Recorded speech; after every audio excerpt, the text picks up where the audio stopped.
What is going on, everybody? Welcome to High School Never Ends, a pop punk dad podcast. I am Wingman Steve. And I'm Chris, 183. Here we are. We are in, what month is it? I think it's November still. Yes, we're doing this thing. We're calling it High School Never Ends Collabs. And, you know, there's a lot of music podcasts out there. And we're trying to break down the walls and talk to some other fellow podcasters who are doing some music stuff. And we have Lisa here from Stereotherapy for the first time. How are you?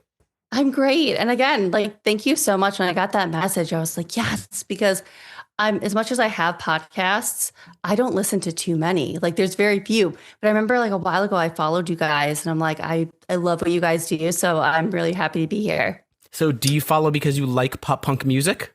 Yes. Because you're not a pop punk dad. So you're not in that bucket, I don't think. No. Yeah. So pop punk, I grew up on that. Anywhere from Blink-182, New Found Glory, any of that. And then the newer stuff too. I love the newer wave of pop punk, but those 2000s pop punk is my bread and butter. Very nice. Yeah.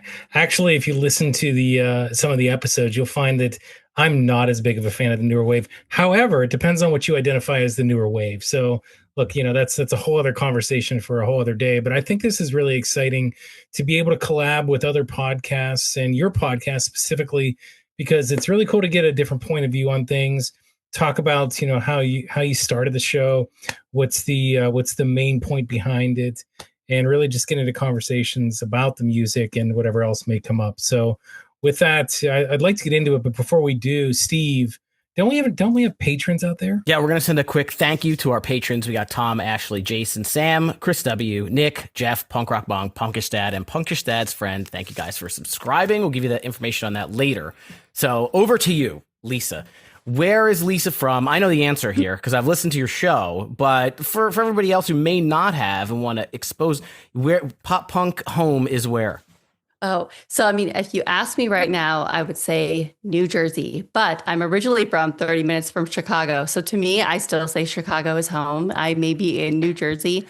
So for me, that was I grew up 30 minutes from Chicago and love that because I got the early days of Fall Out Boy. I got Alkaline Trio all the time at the Metro. It was so important. And I think that's when I found music. I fell in love with it, the community. And then when I moved to New Jersey, I was able to kind of take that same thing. And now I found my people here in New Jersey. So I love New Jersey, but Chicago's forever home. So you have two hotbeds of at least this genre of music. Chicago, I think, Spitalfield and Mest and Fall Out Boy and Alistair, and you got Jersey with your Early November and Saves the Day, Midtown, My Chemical Romance, and all the others. Is music a job for you, or is this an outlet only? Just an outlet. At one point, I wanted it to be a job. I went to art school at Columbia College in Chicago. I was like, I'm going to do music business management. I'm going to do this. I go and realize, you know what? This is a lot more shocker, businessy, and this is a lot more of this. And I didn't want it to hurt what I love so much. So I was like, you know what? I have to leave art school. Let me go back. And I went to early childhood education. That's what I'm in now, which is wild. But music just stayed that thing. And it was it's always a part of me. And I'm so glad I didn't go that kind of career route and do that.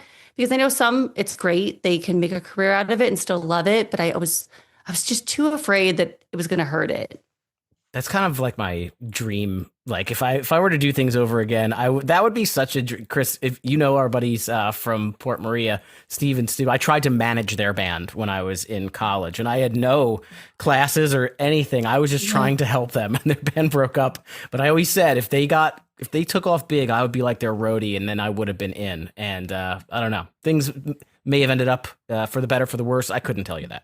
What did you do? Did you just wear a suit with a real skinny black tie? Suit when I was 19? No. They had suits for 19-year-olds back then. No, I was wearing cargo shorts and band t-shirts, and I took their CDs back home to Long Island, and I would go to local record shops and put them in there on consignment and give some ideas for stickers and try and get them to do Battle of the Bands. I did very, very little. It was more ideas than it was implementation.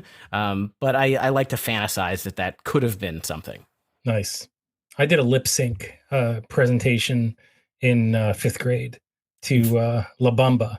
That was Oh, that was my music career. do you know And the words to La Bamba? no, I didn't do the lip syncing. I was they asked me to be on drums. So you air drummed La Bamba. Yes, but the person in front had a guitar and he did the lip syncing. So I got the short end of the stick basically All in right. that Well, scenario. it's But never too late. Lisa, so we talk about New Jersey so much on this show. I think that Steve's basically from New Jersey now. I honestly don't know where he's from. I think it's the same thing, right? I grew up on Long Island. I live in the Philadelphia area now. So Jersey has always been in between. It's a car ride away. So I go to many a show in Jersey, whether it's north, central, not really south, but yes, very familiar. Go ahead. Apples and oranges. But I always love a good bacon, egg, and cheese. But we also talk to a lot of people from Chicago too. So really cool. Both of those you're very familiar with. Do you have a preference between the two in terms of the city itself or the city area? Oh, it's tough. It's so tough because even when I was in Chicago, I always said I wanted to get to the East Coast because of just the bands, just everything out here and the scene growing up in that. But then I loved Chicago too for the scene there. But and it's like me, even just to be living in Central Jersey, getting to like go to the Stone Pony right now is like, wow, that's wild that I'm 30 minutes. I live 30 minutes. I live in Central Jersey, which they say does not exist. It does because I'm here. I'm in Hazlitt. Depends who But you it's ask. right. Oh, and I've had some bands like go to war with me on that it doesn't exist or pork roll or Taylor ham. And I'm just like, listen, I'm a transplant. So whatever I say, but it's tough. I would say, and my New Jersey friends will kill me, but Chicago, because that's where I started. And just the city itself, a lot of people have a lot of opinions on Chicago if they've never been there. But me being a teenager, young 20s, going to college there for art school, there was just something about it. Like you would walk into the venues and you just always knew the same people that were going to be there. The local scene was amazing and incredible. As I was leaving, there was a little bit of an ego to it, especially in the pop punk area. But and then here in New Jersey, they're just so friendly. Like moving here, not knowing anybody, not having friends, I was able to meet so many cool, just amazing people. But again, I'd have to give it to Chicago just because the memories, that's where I started. Without that, I wouldn't have what I have here. So it is. But the city in Chicago and the food, the venues are just phenomenal. Not to say New Jersey doesn't have them, but Chicago just is so special. I think, Chris, to use a term you just mentioned, I think it's apples and oranges because Chicago, that would be like saying, like, if Lisa's in Central Jersey, that would be like saying whatever the suburb is, 30 minutes outside of Chicago. Like, compare those two things because, if you're comparing Chicago to something, you would compare it to New York City, which is not Yeah, that far away. But right. Jersey is it's very suburban. Most people will probably be surprised to hear you say that the people in Jersey are friendly. And I think probably maybe in general, the people in Jersey are not friendly, but the scene, the shows, the people that are going there are usually very, very open. I've always had good times there. Yeah, I completely agree with that because when I moved here, that was, I moved here because I met my fiance on Instagram because of music. And we met and did long distance for a while and life took me to New Jersey. And when I came here and all the people around here that I would meet not in the scene in Jersey, I was like, oh, I don't know. I don't know if I can do this. I moved all the way from Chicago that I loved. And then moving here, it was like, finding the scene was like my golden ticket where I was like, okay, I belong. I'm here now because the people in the scene were so kind here in Jersey. So being in Chicago, it sounds like you have what I kind of had for like the West Coast, right? So I grew up on Long Island and I wasn't really like part of the scene. Like I didn't like have the like local friends. I liked a lot of those bands, your Taking Back Sundays and Movie Life and folks that came from there. But like when I was in high school and lived there, I would go to New York City and see the shows there. But it seems like you're kind of, coming into this. Did you idolize or I don't know, hold the East Coast on this pedestal. I always thought the West Coast was the coolest thing, like MXPX and Homegrown in Southern California. So I always had that left coast envy, if you will. Did you have you had the East Coast envy? Yes, I did. When I turned 18, I was like, I am moving to New York City. I'm going to go do music. I'm going to work for a record label. I'm going to go do this. And then years went on. And then when I finally got here, though, to New York City, it was like, oh, I just miss Chicago. So it was like one of those things. But for me, it was like being a teenager when you hear like bands like Taking Back Sunday, big fan of Glassjaw, like all those Long Island bands. I was just like, I need to get here. And the Jersey scene Thursday was huge too. And then just getting, because I felt like, oh, it's better. Like, look at these basement shows, even though they were going on right in Chicago too. But it was just, I have to be on the East Coast. I have to be here. So Lisa, you're obviously a couple of years younger than us, and thinking about the quote unquote scene in 2025, or sometime around this time, I'm really curious. You talked about getting into the scene. Is it a mixture of ages, or is it mostly just people that are a little bit older, like our age? I don't know. Steve, you're how old now? Like 37? I'm 21 years old. 21? Okay, whatever. No, I'm north of 40. Yes, correct. Yeah. So, I mean, I'm just curious about that because I always bring this up on shows where we talk about the scene, and so I don't want to speak for Steve, but I'm stuck in my ways. I only really want stuff that I like, and most of that's in the early 2000s. I'll tolerate some stuff that's in the teens. Actually, there's a couple bands I really like from the teens, but that's neither here nor there. But is it young? Is it a younger group? Is it an older group? Like, what's your take, or what did you see? So at least for me, like going into some of the local shows in Asbury Park I've gone to, some of the bands I've had on the pod, there's this really good band called Roderick. They're amazing. I think they're phenomenal. But when I went to their show, because oh my gosh, I'm 39. I'm staring down the door of 40 in February. Don't do it. But Don't it's do like, it. it's there. And I'm like, when I went to that show, that was like the local show, I felt like the old person. And I was like, am I too old to be here? I had one of those moments, but it was really cool because I felt like once I was in that crowd, in that setting, it didn't matter. Like everyone was having a good time.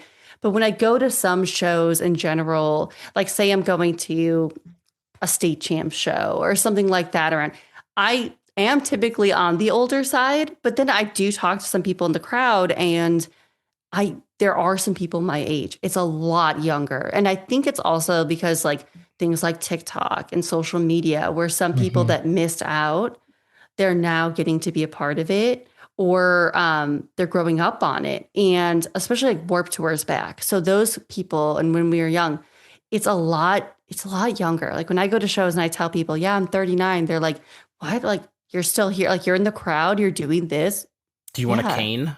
Yeah. Now I do feel it. I just had this conversation today. Like someone was talking about shows and crowds. I'm like, I'll go in the crowds, but by the end of that night, my back is hurting. I feel it. I'm like, maybe I should have sat. Maybe I should have got the seat this time. But I can't give it up yet, even though I am one of the older people there.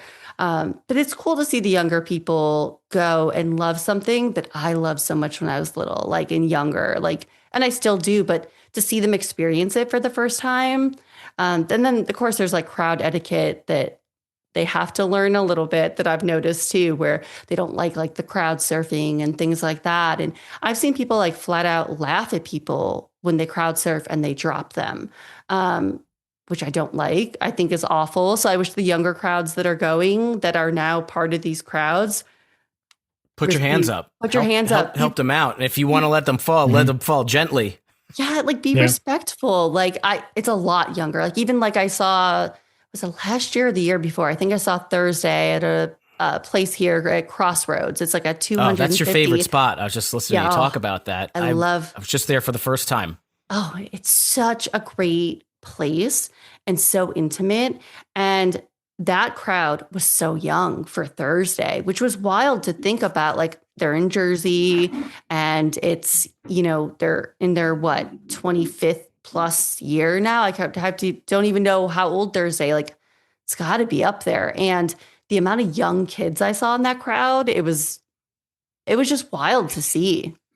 Do we? So are we thinking young kids is like 32 years old though? Like, No, these were like young because they had the wristband that they were under 21. Okay. oh wow, okay. So yeah, and like they were definitely, or even like at the Anthony Green shows I've been at, he's one of my favorite singers, and I've seen him so many times. And I was at a show for him at House of Independence here in Jersey, and the people in the front all had the wristbands too. They were under 21.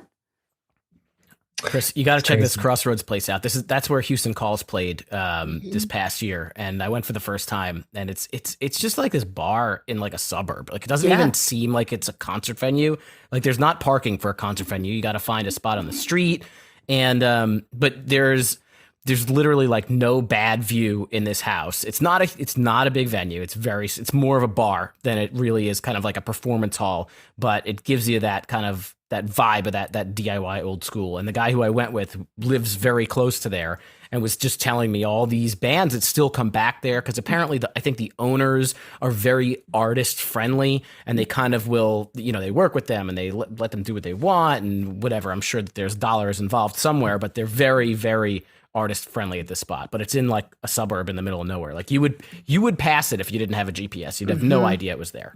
Can I get a taco after the show somewhere? Do they have like something I can, like something like that? Why is that so surprising that I said taco? I'm trying to think. You know what though? Not around. I don't think around there, but there they have like a bar, so there's bar food. So I don't know about tacos, but I know they have chicken tenders. Tendies. They have wings. I mean, if you're in Jersey, you got to find a diner. Like that's right. That's the thing. Yeah, like a bacon, Jersey. egg, and cheese, like I said. Well, a diner, like 24-hour diners are kind of at least that's what I think of as the thing. If I'm going to drive 7 hours to a bar, I gotta have something. We'll find you tacos, Chris. Don't worry.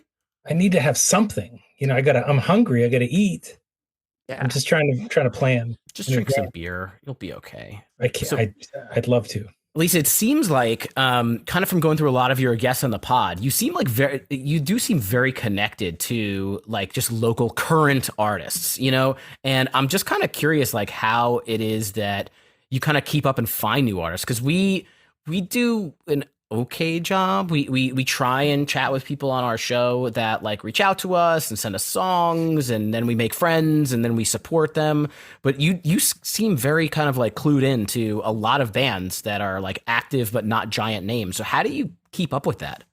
Yeah. So, I mean, the number one thing too, I am most proud of is that a lot of people will always ask me too. They'll say, oh, well, when you're going to get anyone big on, when you're going to, I love that my podcast has been some of the people, whether it's locally, a lot of the East Coast bands. I credit the start of finding some of these bands to the band Old Neon. Oh, yeah.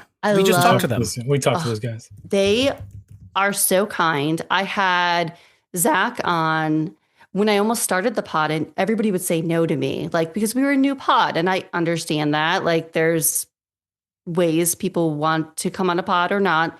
And from coming on our podcast, kind of just passed us around Pittsburgh of like, there's Heading North, there's this band, there's that band. And then from there, a lot of it was people would message me after listening to an episode. And I was like, okay, that's great. I'm clued in there. So Pittsburgh was always like our second home, I felt like, because I had every week there was like a new Pittsburgh band, which I was so excited about. And then some people, like a lot of it was TikTok, to be honest. I would find and scroll and like, oh, you're local, you're by me. Okay, yeah, I absolutely want you on.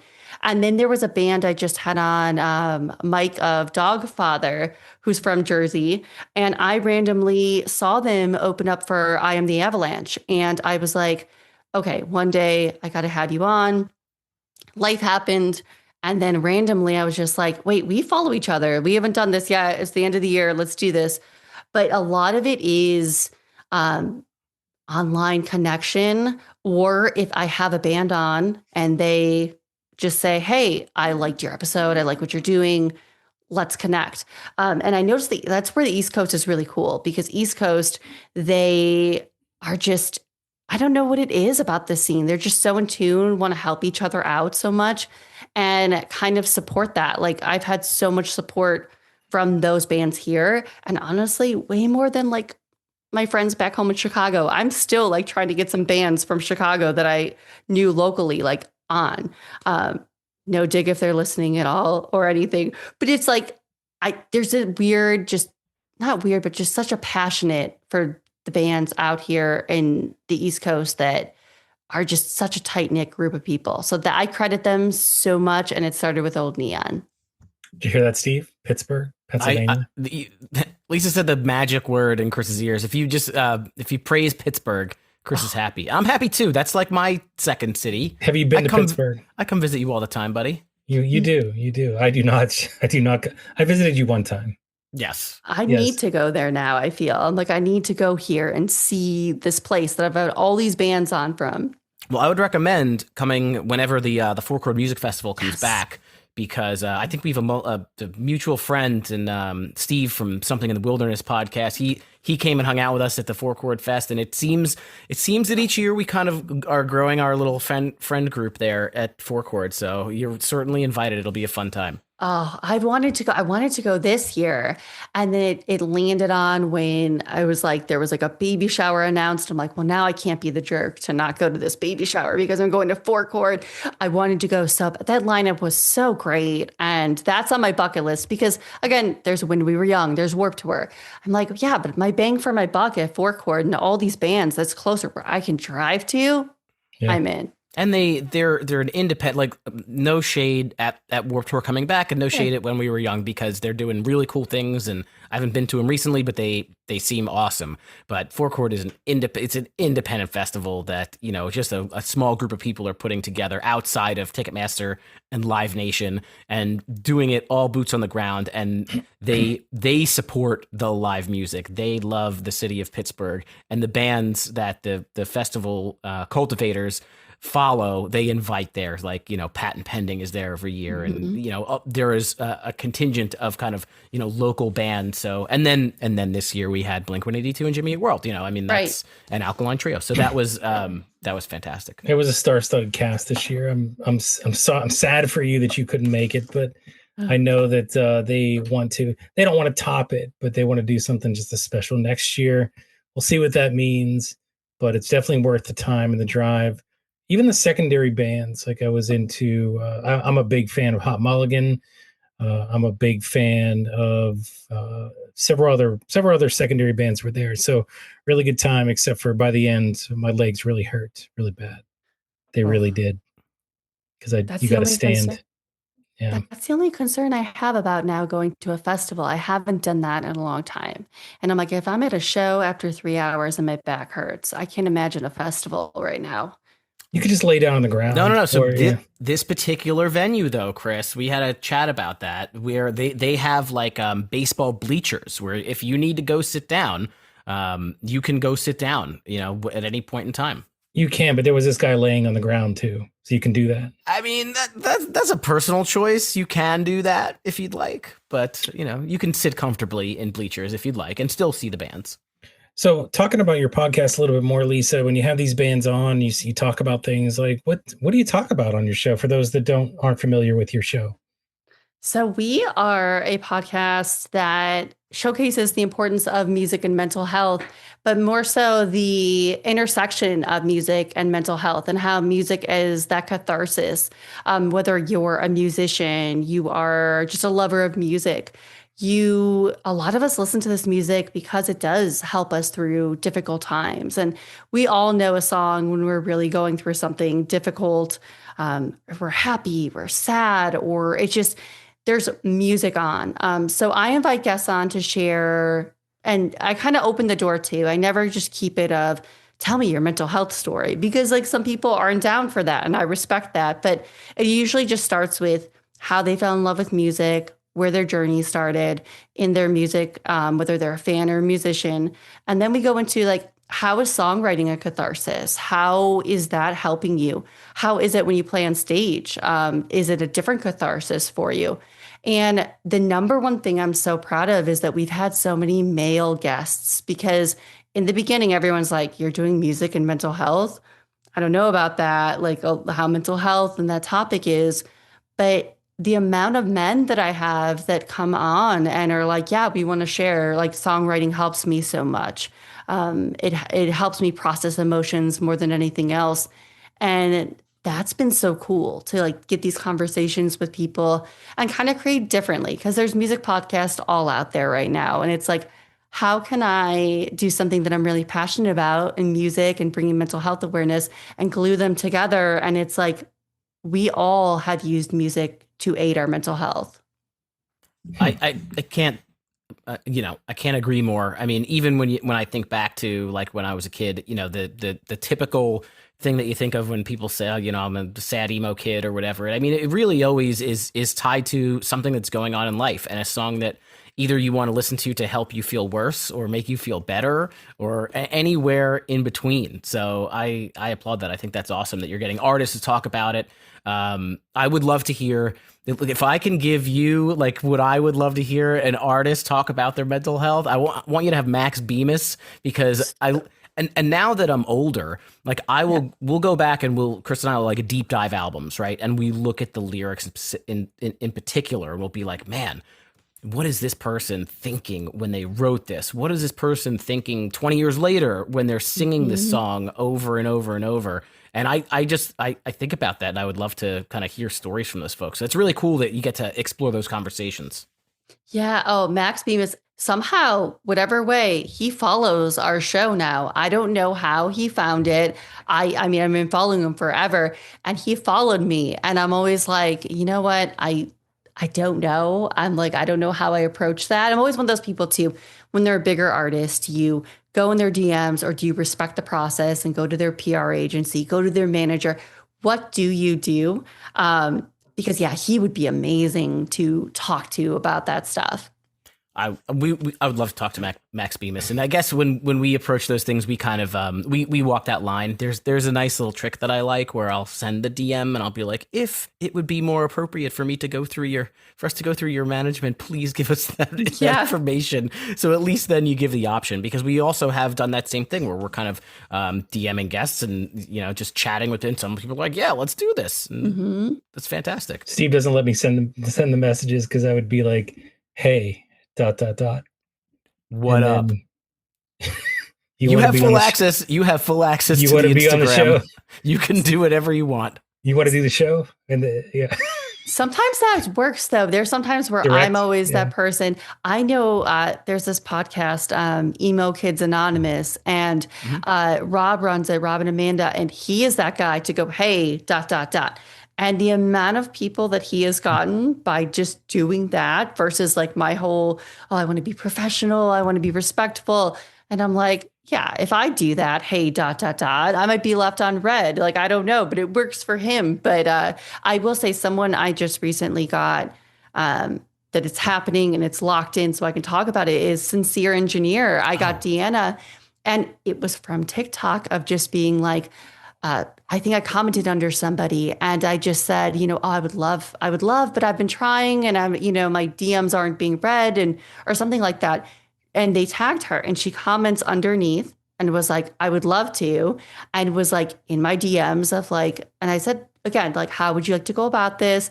And she was wonderful and so kind and gave me all the information I needed. And I can't wait to talk to her, but she's just so kind. Put in a good word for us. We tried to chat with her, but we didn't figure out the algorithms because we're not on TikTok. We're terrible. We are. Absolutely. We're not. Them, I actually, I reached out to her, the management and stuff like that, and it goes where it goes. And there's other guests that we reached out to, and then 3 years later, finally, like if it finally comes through. Our podcast is obviously named after a Bowling for Soup song, and we would.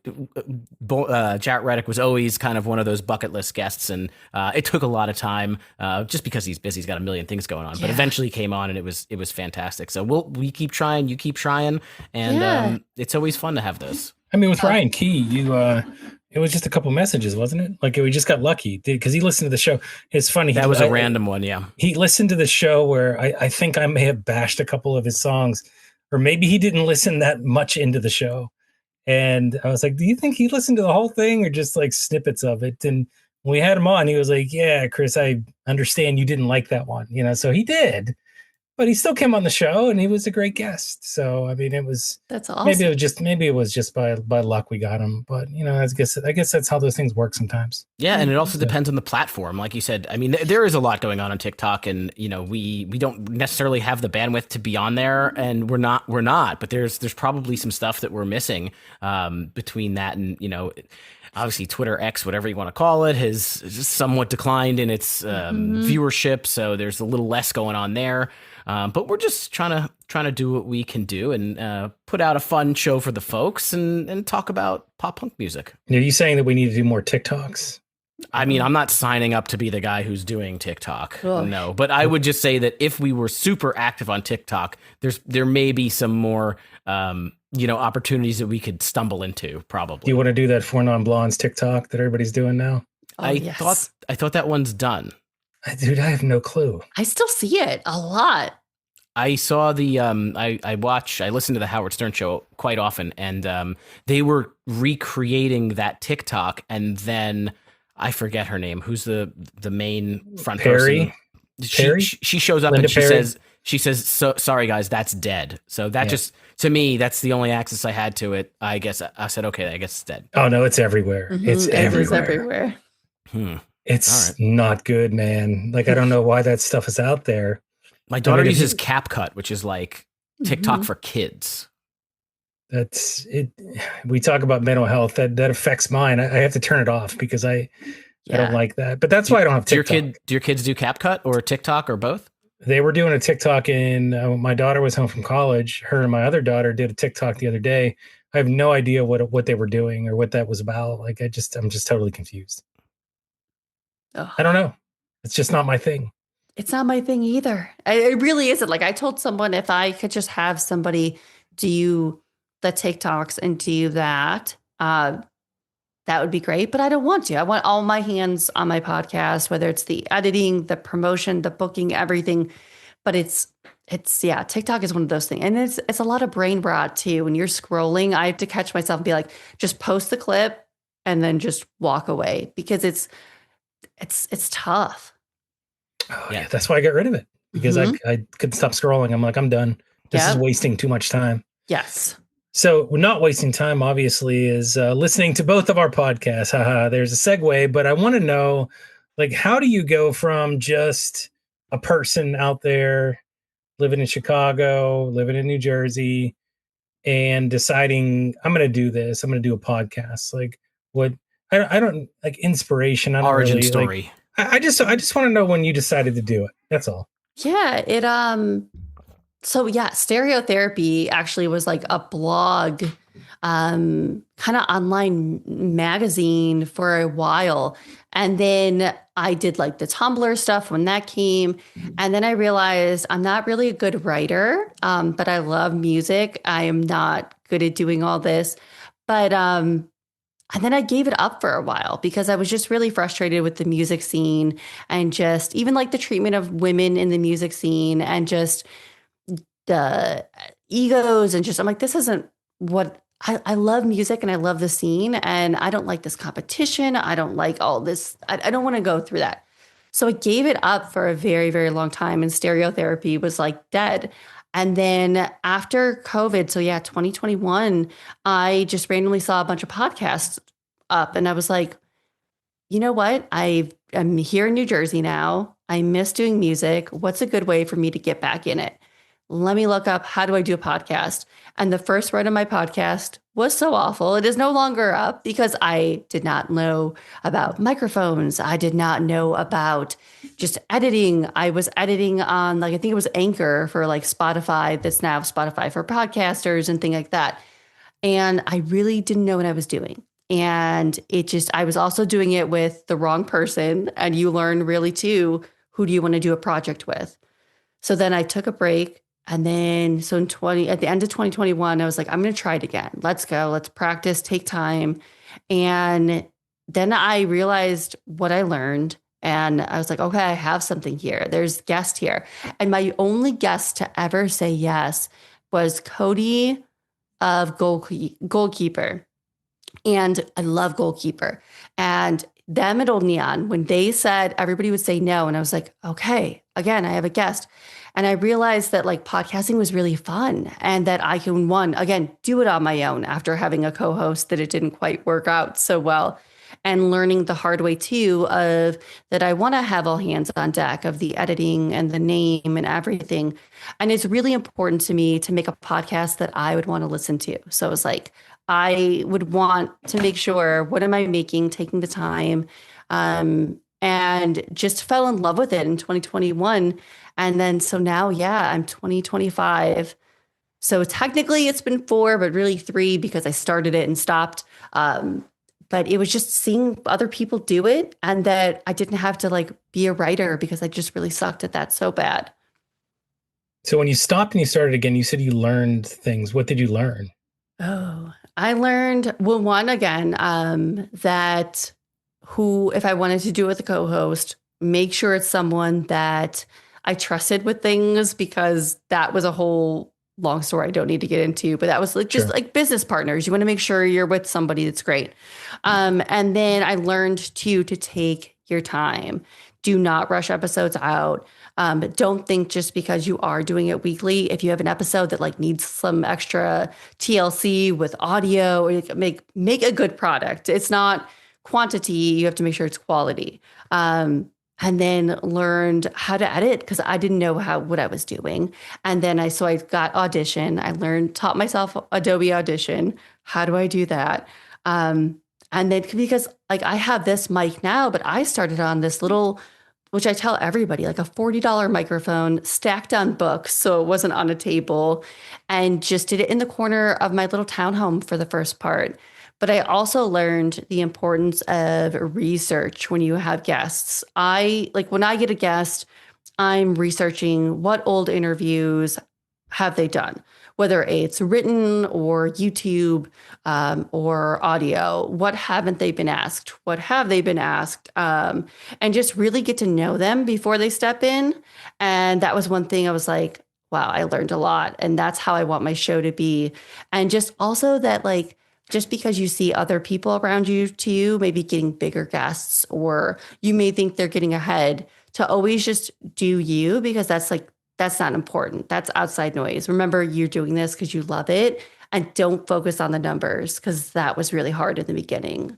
And once I started doing all that stuff, it just was up from there that I really learned to just take your time and also then be yourself too. Don't focus, I have to be like this podcast. No, be you.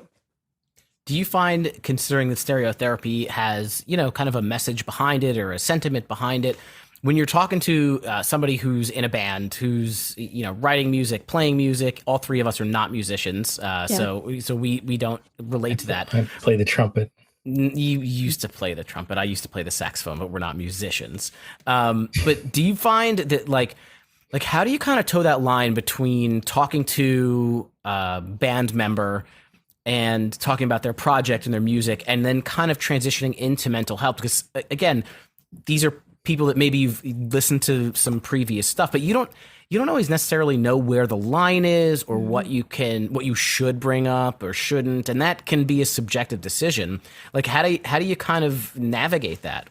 Yeah, that's the tough part, because there's so many times like when I go into old interviews and people will say things, and I always keep it in the back of my mind. But there's some things like I won't bring up if there's something I found that they said in an interview. So your mom left you 20 years ago, Right. Right. Like things like that I find that, or I think, you know what, they only mentioned it in this one interview and they've never touched on it in their social media. Maybe they're not comfortable, but I leave the door kind of open. So like, for example, I had like Chance Smith of Kerosene Heights on, and love Kerosene Heights. They're wonderful. And I know that he went to rehab and struggled with addiction. But I didn't want to come out and be like, tell me about your struggle with addiction. But I did read in an interview that he picked up a guitar while he was in rehab and it was therapeutic. So I kind of just said, you picked up a guitar at this age, you taught yourself. How was that a therapeutic process? And he kind of went on that path for me. And I was like, okay, he's comfortable. because I never push. Like the way I'll ask the question a little bit is, how is music a catharsis for you? How has music provided you that outlet for processing your emotions? If they are open, that's great. I never push. Like I can usually tell with someone if they're like, hey, like how has music been an aid to your mental health? And they give a very short answer or that's where they want to go. I'm like, okay, we move along. I'm not going to push. Because that's like been the hardest part because I would love to know. But I'm like, I'm going to be respectful. Not some people don't want to talk about it, but there's always going to be some sort of line, and you know mhm. when someone's coming on your show, you certainly don't want to make them uncomfortable and force them to cross that line. Yes, and that was the biggest thing I had to almost like tell and also show people because like when I'd get pitches, they'd be like, "Oh, mental health," like, "Oh, I don't know about that." Well, what do you talk about with mental health? Like, and then once I would tell them like what the show is, they were okay with it. Originally hearing mental health, some people were like, oh, I don't know about that. So until I kind of opened the gate of like, listen, I just ask how music has helped you through a difficult time. And where we go, we go. But also, I also leave the door because sometimes you're talking to people and maybe they'll speak on something and they're comfortable in a Zoom room, Mhm. but maybe not with that out. So I always ask them like after, like, hey, is there anything you would like me to take out that we talked about? And there's only been one person that said like, hey, yeah, maybe let's take that out. So for the most part, people are really open to it. Do you tend to stay away from any sort of like album or music review type episodes? Do you not do that? I do. So what I do, and oddly enough, tomorrow I have an episode with Jimmy World's Futures because I do love talking about music in general. Like sometimes it's a good palate cleanser for me. Like we're talking about music, mental health. Sometimes the episodes are a lot, and they're a lot for me too, right? Like if I hear someone speak on their mental health, um, so it's nice to get an episode out, but I don't like reviews. I hate them because I'm not a musician. Again, like how am I going to sit here and critique that? So I'll do like a celebration, I call it, where it's like, okay, these are technically they're like reviews, but they're a celebration of it. And kind of, I don't dig into, yeah, this album, this song sucks or this and that. Um, but I'll maybe say like, hey, I didn't like this song at first. I keep it a positive light because I love to talk about records, but I hate the review process. I truly do. We do a similar thing, and I also never use the word review. I always use the word discussion. We certainly Yeah. will say if we think a song sucks, we will bring that out, but it's just a discussion between two non-musicians listening to music. I would also think that doing the podcast for you, at least doing it for me, is also like it's therapeutic in some way, right? Because Mhm. you know my wife doesn't really like this particular type of music, so I don't get to like talk about this music outside of like our show. So this kind of provides me that outlet, and I would think that hopefully that is an outlet for you as well. That you know you can talk about the music, you can bring some important issues to light and to discuss with local artists. Like it seems kind of like all these things are coming together. Yeah, no, it definitely like just like you just said, like my fiance, we met through music because we had a same band tattoo, which is a band nobody wants to ever talk about again. Brand new. We both love that band so much, and we both had tattoos. We met on Instagram, and here we are. But oddly enough, as he's gotten older, he's kind of like not listening to the same music as I do anymore, which is wild to think about how we met. And then, so it is my outlet because I can hop on here with people that like the same music or we want to talk a record. Like my guest for the Jimmy World were Jindicated podcast, which I met on Instagram. And then this guy, Anthony Mandelli, who does like Noise Protocol, Substack. And these are just music fans that I met. And I was like, wow, after that episode and recording it, how nice was it to just sit on here and talk with somebody about this record because nobody else I know loves this record by Jimmy World and how just Wait a second. it Wait a was so second. nice. Nobody you know loves Futures by I Jimmy don't think World. she's That's No. talking. like I don't think she's talking about futures. No, oh. they don't. Wait, Oh, They you don't. are? Yes, they don't like Futures. that's They like their are. best record. I've said Talk. that. and let fought us for let it. us talk to that person. Whoever Like that is. it's like always like, they're like Bleed American and Clarity. And I'm like, Futures to me is their best record. It's the pinnacle. It's It the is pinnacle. I'm like, and it's where if you listen to it, you hear their sound that they did after that. You hear where, okay, this is their sound in Futures, Chase This Light. You hear it. You hear so many things. And I was like, who am I going to get on to talk this record? So when I needed an episode, I had a couple cancellations, and Pat and oh my God, Anthony came on, and it was so great because they felt the same way. And I was like, all right, I found my people. But I ask any of my friends, or they're like, yeah, the future is like just the other day turned 21. They're like, okay, this is so good. You're sleeping on this record still 21 years later. I think if I did a census of every human being in the entire world, 91% of them, maybe 92.6, would say the Futures is the best album. See, we've heard it here first, because people, I don't know what it is. Every time I've said it's like their best, I get those people like on TikTok, Clarity. It's Clarity. You're wrong. Clarity. And it is a great record. I mean, there's people that got into Jimmy Eat Eat World at the very beginning, hold on to Clarity, and Clarity is fine. It's great. But I don't elite myself. I objectively think that Futures is the best record. I have pages of equations that show that Futures is the best album. I have theses that are written by multiple people that are sitting right here at my desk. I have a full book I read about this big. It's not a Stephen King book that talks about why Futures is the best album. I don't understand. But again, I guess to each his own. But that's where we love doing the hot takes. So look, I'm not going to, I think that it's awesome that there's different types of shows where people do different types of things. That's why there are so many podcasts out there, because there's something for everybody.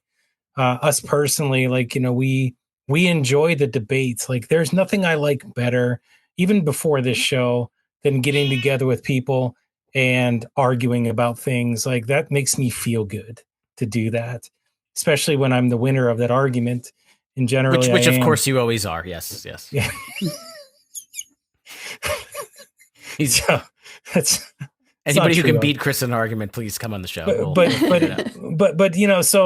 so that's okay. I mean, again, I just feel really strongly about this one because, and I love Bleed American. I know we don't want to get off on a tangent, but man, I just I'm so happy that you're going to be talking about that, and keep it positive, of course. But Futures is just so good. It's so good. And listening back to it when we were going to record it, I was just like, all right, I want to pick a couple favorite tracks. And even just like thinking like, again, 23 on that record, that to me, that and Dizzy are my all-time favorite songs. And I'm like, 23 is over 7 minutes long. The fact that it is just this, it's almost like a cinematic song, like this piece that they created, and it's so beautiful. And I'm like, yeah, I'm with you in that regard. When it comes to music, I don't want to fight people, but I'm very passionate where I'm like, yes, this record or this record.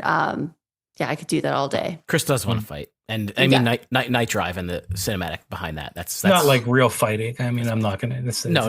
That goes nowhere. I don't. Yeah. I'm kind of curious about something you brought up. So you'd mentioned that you and your fiance have brand new tattoos, and I wasn't going to bring that band up in any notion, but it's such a. Do you support that band now? Like, what are your thoughts on them? So, and if you don't want to go into that, that's perfectly okay. I'm one of those people that I was a very big sympathizer for a while because I love this band so much. I'm like, listen, I can separate the art from the artist. I was that person for a very long time. When they went on tour, I was even really excited because I remember how that music made me feel. I listened to the Victims and I read everything, and I really felt I could separate the art from the artist. But right before they went on tour, I got a message actually from one of the accusers, the recent one that came out, the article on Medium. I read that, yeah. And I recently, and she had messaged me. I forget how. I think I saw a TikTok and I commented under it. I don't even remember what it was, but they found me and we had spoke. And I had seen that article before it went out because she wanted to get the article out and said, I think she thought maybe I was a bigger publication than I was. I'm like, I'm not really on TikTok. Like, I don't know, but I had moved it along for her. And then I saw like Chorus FM picked it up. All these places were picking up this article. And after speaking with her, I was like, I can't support. I wouldn't feel right supporting this band. And it sucks that it took that and wasn't just like in the beginning for me. And I tell people like to each their own with that band because that band brought me my fiance. That band brought me so many memories. I loved that band so much. But for me personally, just hearing that and then down the road, there was another person that knew the accuser that said, I can back their story up. They know me personally. It was a weird thing for me to be in the middle of it almost of connecting these people that have had similar experiences. And it really took that. And also for me to kind of check myself of, you don't know this band personally. Why were you defending them in 2017? You shouldn't have. You've seen the scene. You know how it was. You even left the scene because of the same stuff you were seeing. And I think it's that parasocial stuff and it's really hard. And as of now, today, I don't support them, but I did after, admittedly. Does that mean that if that you wouldn't put it on like in your listening world or you just wouldn't go see them in concert because you don't want to? So, it's a little, so for a while, I wouldn't definitely go see them in concert because I feel like that's giving money directly. And again, I have friends that went to that tour and love that tour. And again, I was like, to each their own. You can support if that's what you feel. I couldn't. It just wouldn't be right. I have not admittedly listened to them since speaking with that victim. Before, would I have it come on my shuffle and not change it? Yeah, 100%. I would keep it on. And then even on the TikToks when they were starting to play those random like shows Jesse Lacey was doing, I would watch them and I would get excited. And I think it just spoke to how much that music meant to me at the time. But again, like just hearing from someone that truly did live that and seeing those photos, I'm like, I can't do it for me. So I haven't listened to them since whenever that was. I think it was summer? It was like a year ago-ish. A year ago? Yeah, I haven't. Not even on shuffle or anything. And they haven't even come up on my shuffle, which speaks volumes because usually they would, but I'm not listening to it. Well, punk bands do better. Be better people. I think that's no matter what you do in that, and with each individual band and your choices, just be good people. That would fix everything.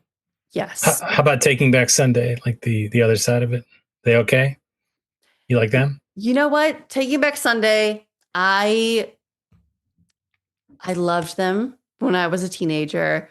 I'm going to say live. Oh man, I know exactly what you're going to say, I think, but they haven't been worth it for me to go see live. But I've seen videos with Fred now that Fred has joined on to help out with John Nolan being not there. And then I think John Nolan now recently in a show, they were together. I think Fred and John Nolan, which was fantastic. I don't know what it was about Fred. I think they sounded better, like at least on videos better. And I was like, maybe I'd go see them. But I loved Taking Back Sunday, but I couldn't justify seeing them live for a while. They do the holiday spectacular here in Jersey every year. And I'm like, is it worth it to go? Like, what am I getting? And I feel bad.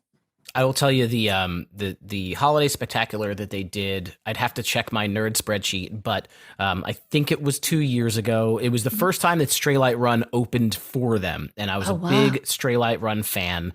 And they were very good there. Actually, maybe it was 3 or 4 years ago. But since then, I saw them on one of their bigger tours when they were with, I don't know, Third Eye Blind or somebody like that.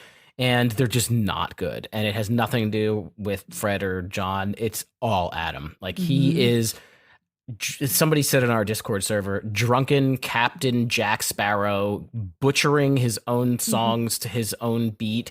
And unless there was another artist on the bill that was very, very good, I don't think that I would spend my dollars, which around this area, they're expensive to see them. So I'm probably not going to. I think they are doing the Holiday Spectacular again. They do it every year at Starland, and it's a good cause. I think money goes to charity or something like that. But that's like a 2-hour drive for me, and no.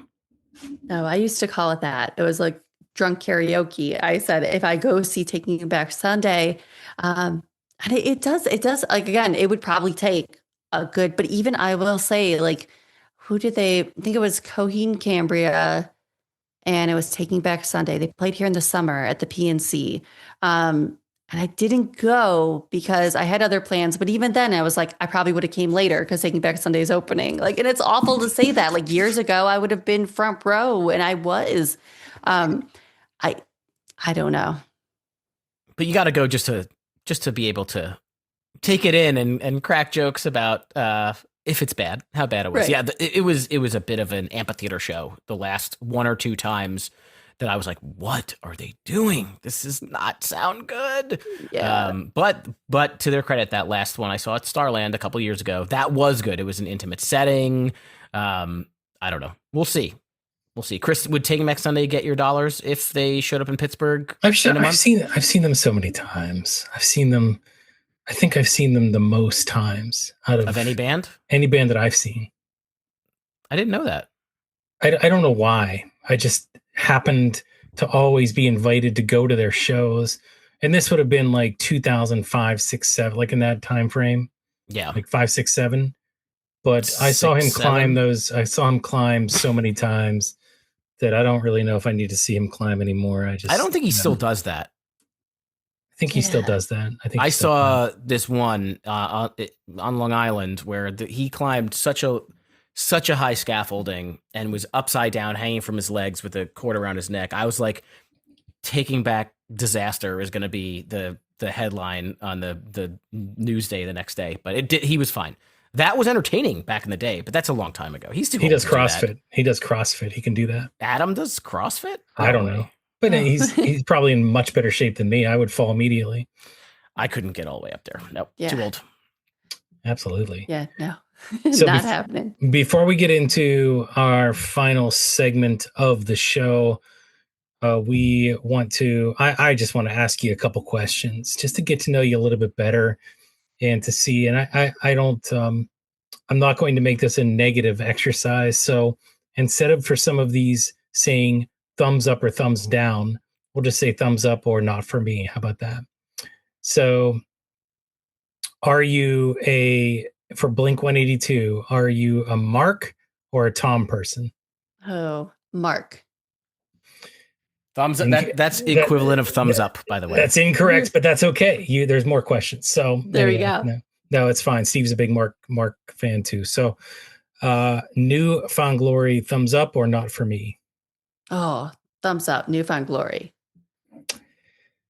Okay, so next up, All Time Low Nowadays, thumbs up or not for me?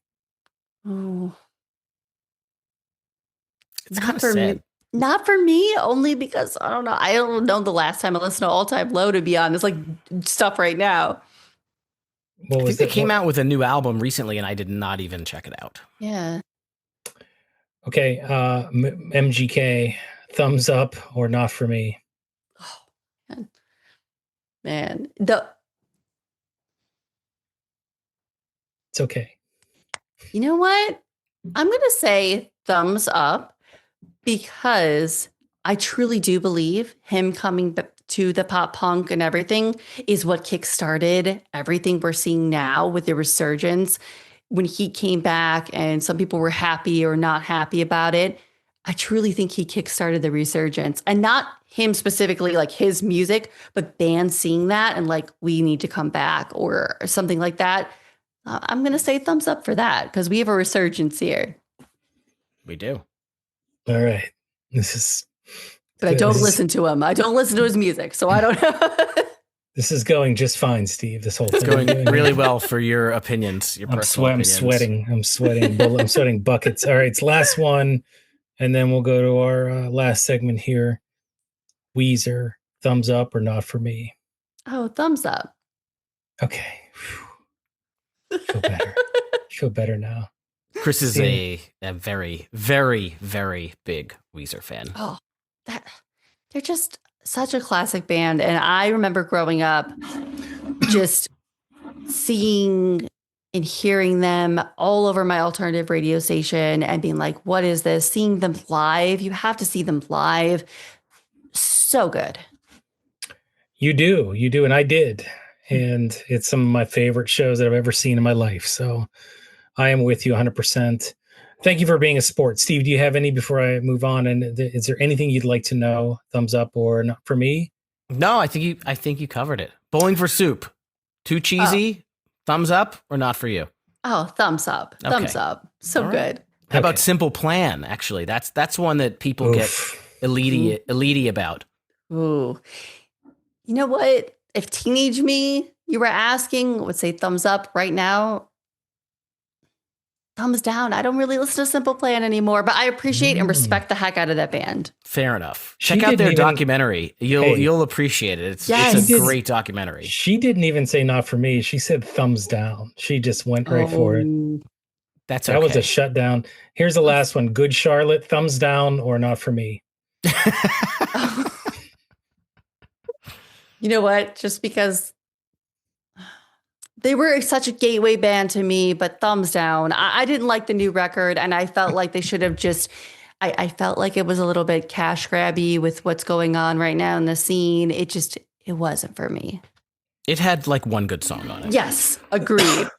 It had one All right. good one. Rest no good. All right. Enough fun for one night. So let's move on to the final segment. We I like to thought call that's rank. supposed to be fun. We like to call ranking it. And so, Lisa, for ranking it, what we normally do, obviously, is rank our top 3 of something that we're talking about, whether it's the album we're talking about or whatever the subject is. So I think it's only appropriate that for this ranking it, we have you rank in order, top 3, 3, 2, 1, your 3 songs that put you into that cathartic state of mind that help just heal that mental health if you need it. Like, what are those 3 songs that stand out to you that do those things for you personally? Pop punk. Oh, I'm sorry. We have to do pop punk because it's a pop punk show. So, But that's pop punk universe. Emo, screamo. It can be that's all emo. good. It can be pop punk. It can be Weezer. Okay. I gotta just say, when I want to feel really, really good and I'm really, really down, any Newfound Glory song. So I'll say something I call Personality. I got to put that on there just because if I need something to bring me up to a good time, I'll say that. And then, oh man, if I'm really feeling it, also like Stay Together for the Kids by Blink-182. I know not maybe the cathartic in a way, but it is a cathartic process because I talked about that record, Take Off Your Pants and Jacket, got me through so much. And that's when I realized, like, looking back now, I was using music to process my parents' divorce. So I have to put Stay Together for the Kids by Blink as well. So that would be that should have been number 1. Whatever. We'll go back and do that. And then the other one, oh, man. Who do I want to pick? It's a tough one. It is.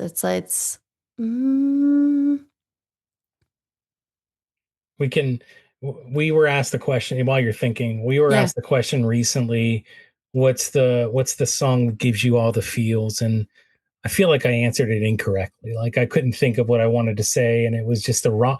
Like I came back and thought about it. It's like there was like 15 other songs I probably could have said that were better than that one, but that's just the way it goes. So, but all you have to do is come up with that number 2. So that's the fit between number 1 and number 3. I know, perfectly. I'm gonna cheat right now, and I'm gonna look at my little like. It's fine. You can do that. You know what?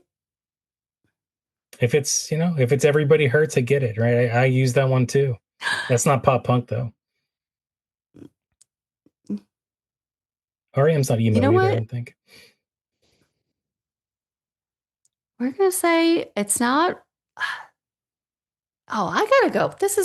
I gotta go Fall Out Boy here. I gotta say, Chicago is so 2 years ago. I don't know why I didn't think about it because whenever I hear that, I'm transported back to Chicago. It puts me in that mood. And sometimes I tear up with it because of like how much that band changed my life.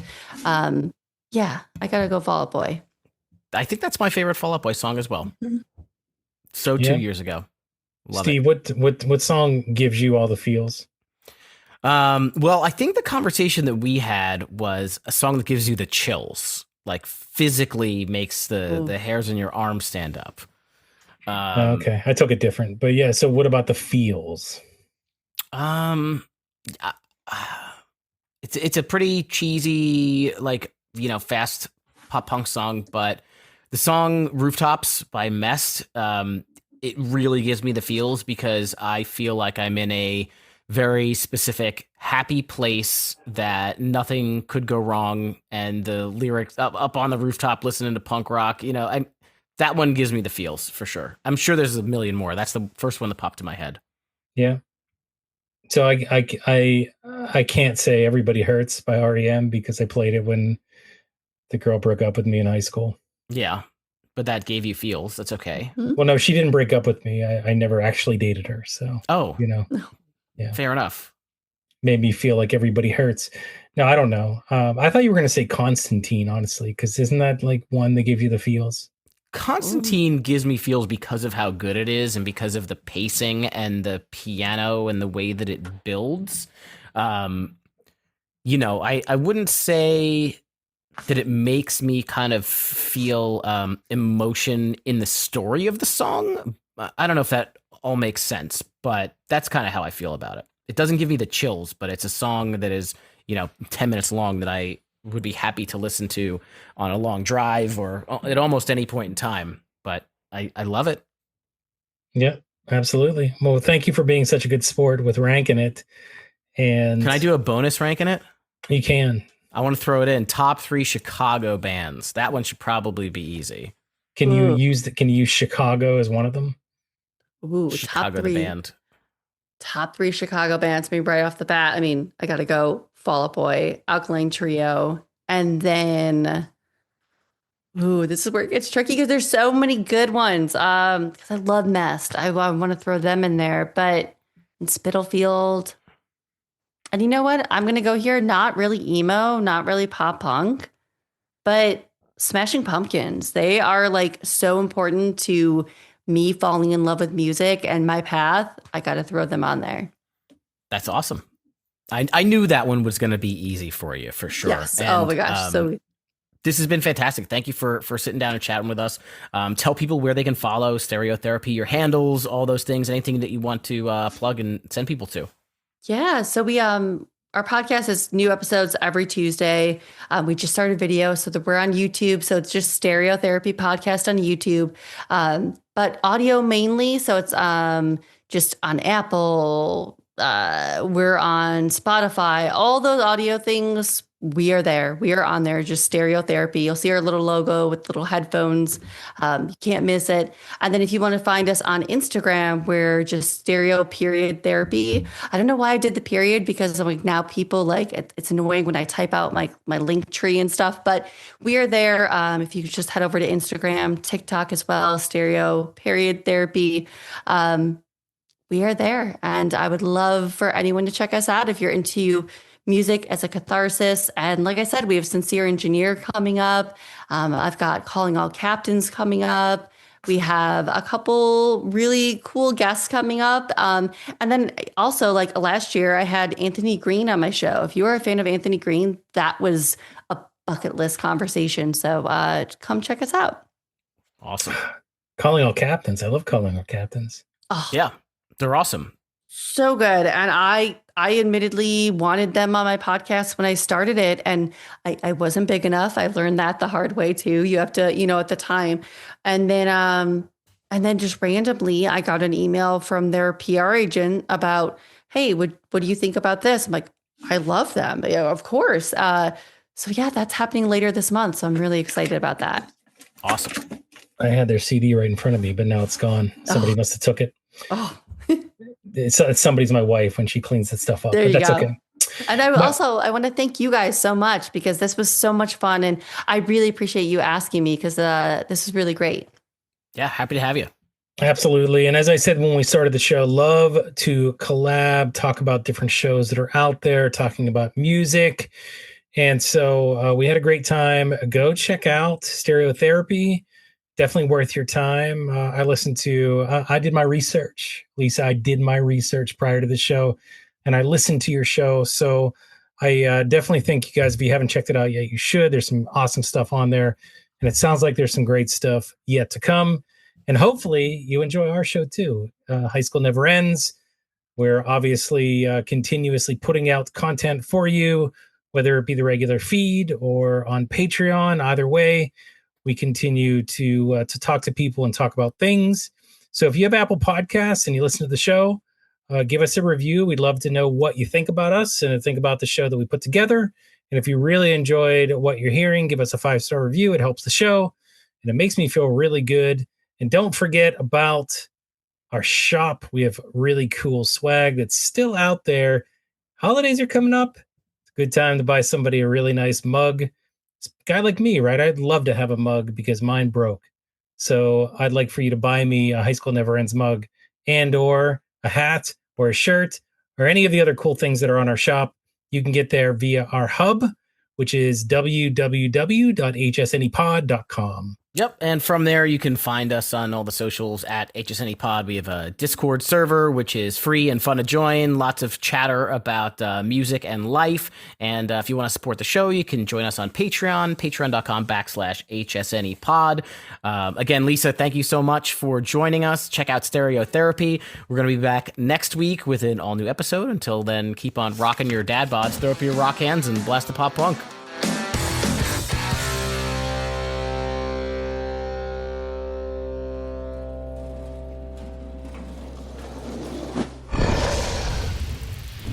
Dragon Wagon.